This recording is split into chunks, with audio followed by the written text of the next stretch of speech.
ఆషాఢ మాసంలో అత్యంత వైభవంగా నిర్వహించే బోనాల పండగ ఎంతో పవిత్రమైనది. ఇందులో భాగంగా బోనాలు ఊరేగింపుగా తీసుకువెళ్లి పోచమ్మ తల్లికి నివేదన చేశారు.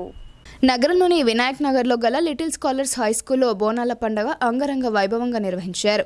ఉదయం నుండే స్కూల్ను మామిడి తోరణాలతో అందంగా ముస్తాబు చేసి బోనాల క్రతువును ప్రారంభించారు.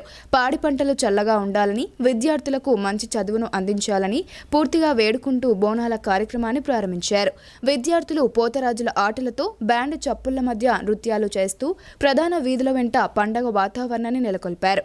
అనంతరం హనుమాన్ జంక్షన్ వద్ద గల మత్తడి పోచమ్మ ఆలయం వద్ద బోనాలను సమర్పించారు. ఈ సందర్భంగా స్కూల్ ప్రిన్సిపల్ విజయవర్ధన్ మాట్లాడుతూ ఈ సంవత్సరం నూతనంగా తాము బోనాల పండుగను నిర్వహిస్తున్నామని తెలియజేశారు. ప్రతి ఏడు కూడా ప్రతి పండుగను చాలా వైభవంగా నిర్వహిస్తామని, బోనాల పండుగ విశిష్టతను విద్యార్థులకు తెలియజేసేందుకే ఈ కార్యక్రమాన్ని నిర్వహించినట్లు వారు పేర్కొన్నారు. తెలంగాణ సంస్కృతి సాంప్రదాయాలను ప్రతి ఒక్కరూ పాటించాలని వారు సూచించారు. బోనాల పండుగనే కాకుండా ప్రతి సంవత్సరం వివిధ క్రీడా మహోత్సవాల పండుగలు పెద్ద ఎత్తున నిర్వహిస్తామని వారు తెలియజేశారు. అమ్మవారి కృప అందరిపై ఉండాలని మనస్ఫూర్తిగా కోరుకుంటున్నానని ఆయన అన్నారు. ఈ కార్యక్రమంలో గిరిజ, సౌందర్య, సాధిక, చైతన్య, కృష్ణవేణి, నవనీత, గంగా, రూప, గోదావరి స్కూల్ విద్యార్థులు, తల్లిదండ్రులు పాల్గొన్నారు.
ఒక్కసారి ఆ రీమిక్స్